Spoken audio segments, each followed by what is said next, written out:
Então o título da fala se chama, como uma interrogação, porque eu não tenho nada conclusivo, como mensurar a escrita de si no documentário.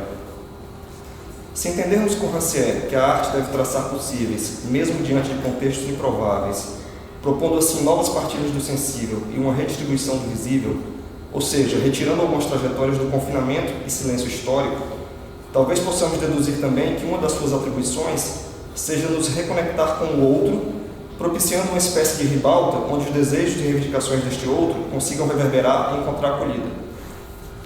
Ao ponderar tais premissas, penso que o documentário, como eu o vislumbro a partir de determinadas obras, e claro que é uma leitura muito peculiar e pessoal, se aproximaria desta atribuição.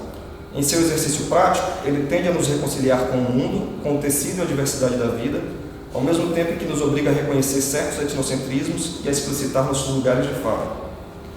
Paixão pela alteridade, redescoberta de si no outro e vice-versa, revisão de nossas convicções, eis uma definição possível para essa atividade, embora não desprovida de limitações. Cinema em atrito com o mundo e não em conformação, nos diria como li. Uma arte que não mascara tensões e tampouco recusa a opacidade das imagens. Na contramão, portanto, do esforço apaziguador do jornalismo.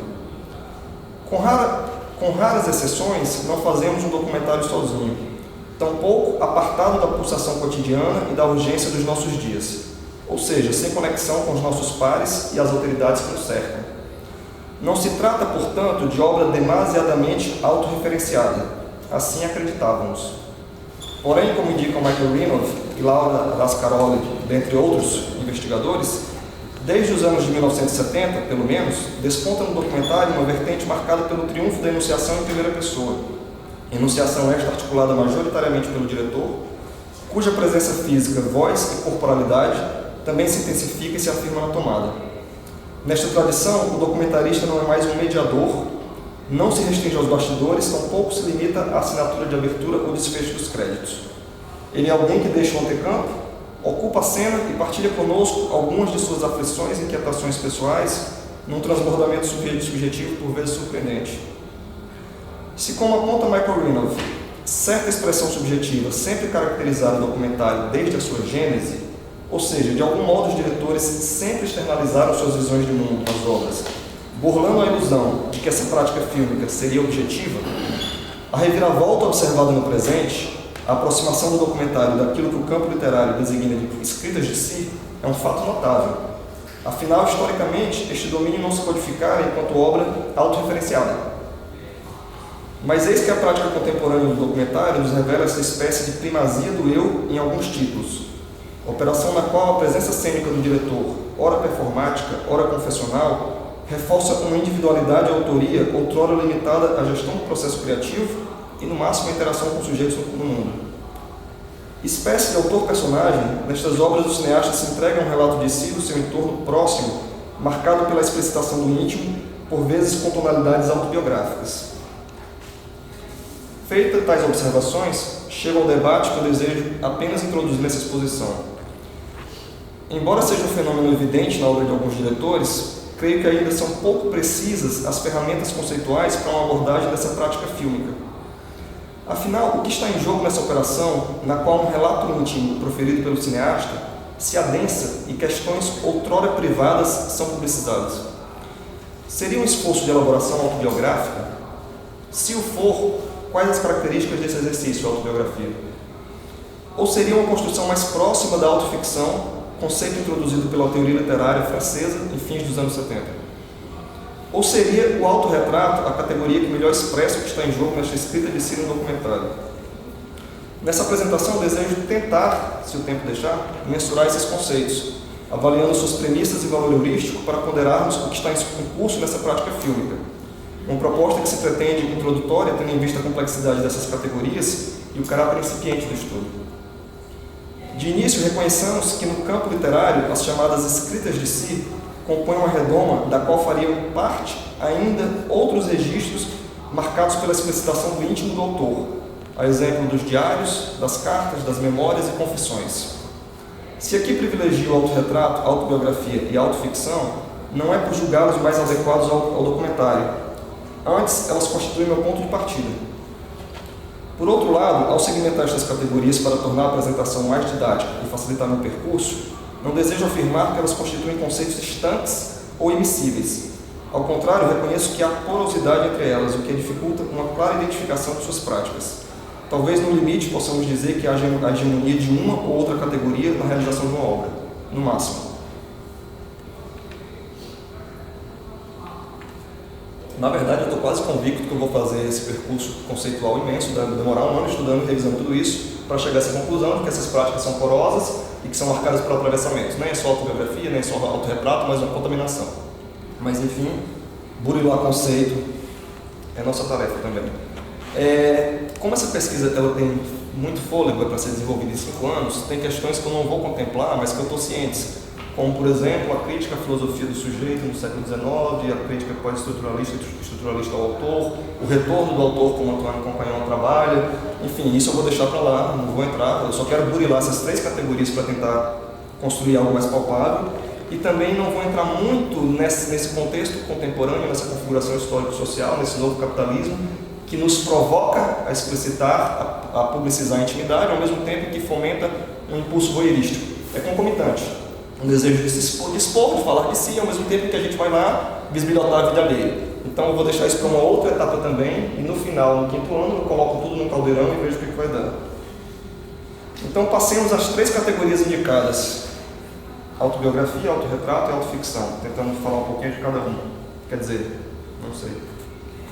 A autobiografia se caracterizaria pelo exercício de narrar a própria vida. Nesta prática, segundo Lejeune, haveria uma convergência entre autor, narrador e protagonista. O texto tende a um estilo recapitulativo, privilegiando cronologias, e é igualmente autorreferenciado, visa-se ater a uma trajetória. Lejeune insiste também numa espécie de pacto autobiográfico implícito nesta construção, uma espécie de convenção firmada entre autor e leitor de que o primeiro se compromete com a verdade e honestidade dos relatos e experiências recapitulados. Notemos que o pacto não pressupõe que o autor irá recuperar e narrar o passado na íntegra, uma fidelidade impossível, mas tão somente que ele se esforçará para ser sincero em sua proposta. Nesse debate da autobiografia, o Felipe Lejeune, que é um autor bastante pioneiro, tem essa ideia do pacto, que ele desenvolve nos anos 70 e depois reelabora em outras publicações. Foi criticado em certa medida por outros autores, mas eu ainda acho que é interessante dialogar com ele. Na reelaboração que ele faz, eu acho que ele trabalha essa noção do pacto autobiográfico de um modo mais elástico e mais interessante. Lejeune ressalta que as práticas autobiográficas nem sempre existiram, do mesmo modo que elas não cessam de se transformar sob a influência de diferentes fatores. Abre aspas. É preciso aprofundar-se também na longa duração para ver que não é apenas a autobiografia que muda em função das estruturas sociais e das tecnologias de comunicação, mas o modo como gerimos e pensamos nossa identidade. Não existe um eu fixo, idêntico ao longo da história da humanidade, que se exprimiria de forma constante. Fecha aspas. Como exemplo, ele pondera a emergência do diário pessoal, que decorrera da invenção e circulação do papel, mas também de certa subjetividade que prolifera na Europa Ocidental, segundo a qual parecia ser relevante tomar escritas e anotações de si. Razões pelas quais o autor situa a proliferação da prática autobiográfica como um fenômeno majoritariamente moderno, momento em que o eu e a noção do sujeito se tornam relevantes na cultura ocidental. A esta observação, Jaime Ginsburg faz acréscimos, professor da USP. Ele aponta como a concepção do sujeito, em voga numa época, redefiniu e estimulou a prática autobiográfica. Neste sentido, nos diz ele, uma autobiografia redigida no auge do sujeito cartesiano e da racionalidade moderna ambicionaria fins de autenticidade, rigor e completude do seu relato. Afinal, diante de uma noção de sujeito estável, capaz de questionar a natureza e o seu entorno, ninguém poderia duvidar que o eu era a instância mais confiável para discorrer sobre si e atribuir sentido à própria existência. Alguém que, operando com métodos eficazes, seria capaz de construir um relato rigoroso e confiável de si. Tais autores, obviamente, não colocariam em crise suas elaborações. Trata-se, assim, de uma concepção que ele chama afirmativa ou positiva do gesto autobiográfico. Concepção que, posteriormente, sobretudo, com as inúmeras críticas à filosofia do sujeito, se tornaria desacreditada ou carente de relativização. Neste contexto de descrédito do sujeito, diz Ginsburg, a prática autobiográfica é reformulada. Ela desponta não como um lugar de certezas e que promove sínteses, mas como uma escrita confessional marcada pela hesitação, pela lacunaridade e pela incompletude. Um relato cujos efeitos de verdade são minimizados, sem perda da dimensão subjetiva e sem mascaramento da polissemia do texto. Escrevendo pouco antes do boom da internet, Philippe Artier reconhece que quase todos os atos e experiências da nossa vida passam ou se inscrevem em algum suporte ocasional. Fotografias, correspondências, anotações, exames, certificados, registros, receitas.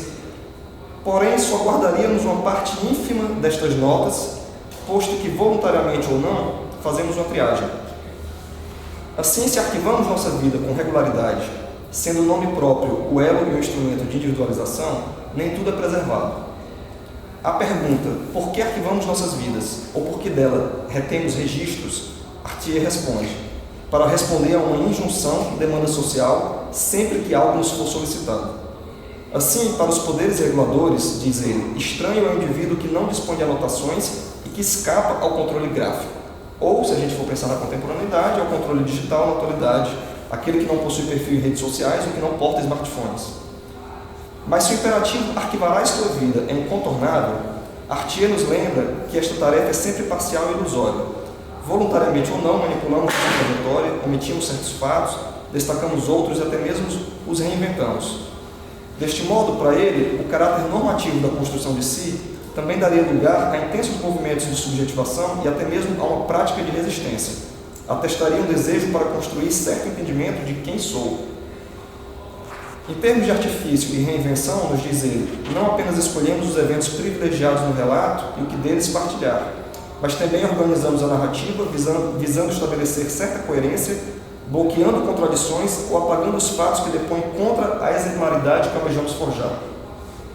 Deste modo, Artier conclui, o exercício de arquivamento de si não é uma prática neutra. Ao contrário, muitas vezes é a única ocasião de que o indivíduo dispõe para se fazer ver tal como ele desejaria ser lembrado. Assim, tal prática não deve ser entendida apenas como sujeição ou imperativo social. Arquivar a própria vida também pode ser uma maneira de tentar construir e controlar as formas e entendimentos de si, escrevendo o relato que sobreviverá ao tempo com finalidade pública. Artier nota, portanto, também uma positividade nesta prática. A mesma positividade que Michael Reynolds vislumbrará nos documentários de primeira pessoa, quando ele vai dizer que são uma plataforma também para a possibilidade de resistência, de construção de contradiscursos e de questionamentos da historiografia da historiografia oficial e tradicionalmente excludente.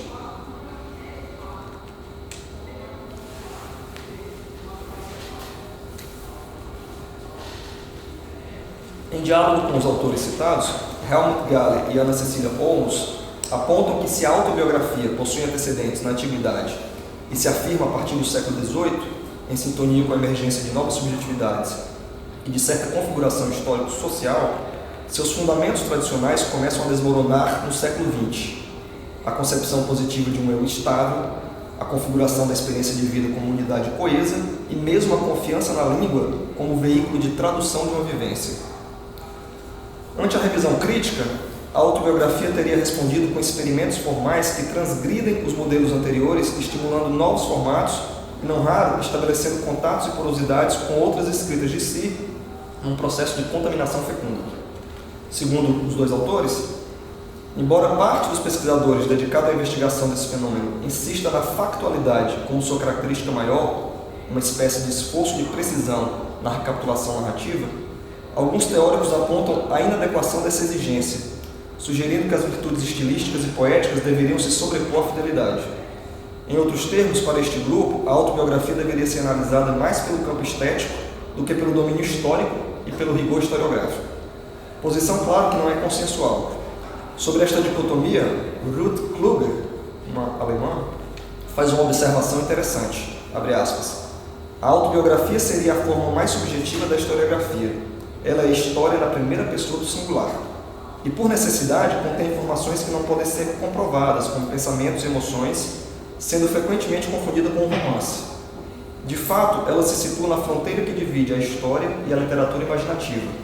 E na fronteira entre países, os habitantes de cada um dos lados normalmente falam as mesmas línguas, ambas as línguas.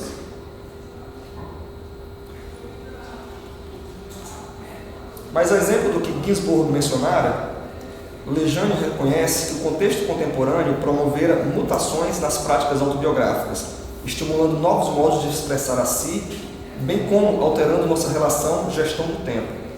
Hoje refletimos menos sobre o que iremos escrever e lidamos com uma maior cobrança social em torno das respostas. Por exemplo, Além disso, noções como público e privado, outrora discerníveis, parecem permeáveis. Estes relatos de si, estimulados pelas novas tecnologias de comunicação, nos diz o autor francês, seriam marcados ainda pela convergência de diferentes recursos. A escrita, o som e a imagem seriam igualmente mobilizados nessa construção do eu. Tudo isto tem seu preço, diz ele, a emergência de uma nova racionalidade e de novos efeitos subjetivos e uma relação com o tempo marcada pela volatilidade. Sobre esta intimidade em rede ou sociabilizada em vez de recôndita, Lejeune percebe um maior autocontrole do autor, um cuidado para seduzir o outro com certos recursos de estilo e clara seleção temática. Diferentemente do diário tradicional, por exemplo, estes relatos querem circular e encontrar leitores. Estas novas escritas de si se caracterizariam ainda pela pouca relação com o passado. Cada postagem, nos diz ele, empurra o passado para baixo e as novas entradas nem sempre se remetem ou se conectam com a vivência pretérita. Em outros termos, só o presente parece importar. Tal contexto traria ainda alterações significativas, uma rapidez nas trocas e, consequentemente, um menor tempo de reflexão e maturação do que se escreve. Celeridade da escrita, ou seja, erramos mais e relemos menos, o que é paradoxal, uma vez que a correção é mais fácil e não deixaria rasuras. Desaparecimento das marcas pessoais, a exemplo da grafia e da assinatura, possibilidade de múltiplos destinatários e risco de violação da privacidade. Impossibilidade de apagamento. Agora, para os arrependidos, lembro que não basta rasgar a página ou queimar os originais. Em outros termos, nossas pegadas digitais e entradas, embora deletadas da timeline, não desaparecem completamente, ficando à disposição dos experts e bisbilhoteiros. Ciente dos riscos de uma precipitação, talvez pudéssemos formular um resumo do que foi exposto.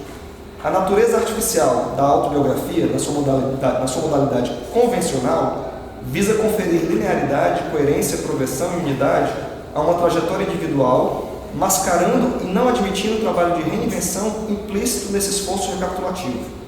Já no autorretrato e na autoficção, nos deparamos com a fragmentação do vivido em vez de uma construção linear, um relato marcado por atravessamentos, incertezas e sobressaltos temporais.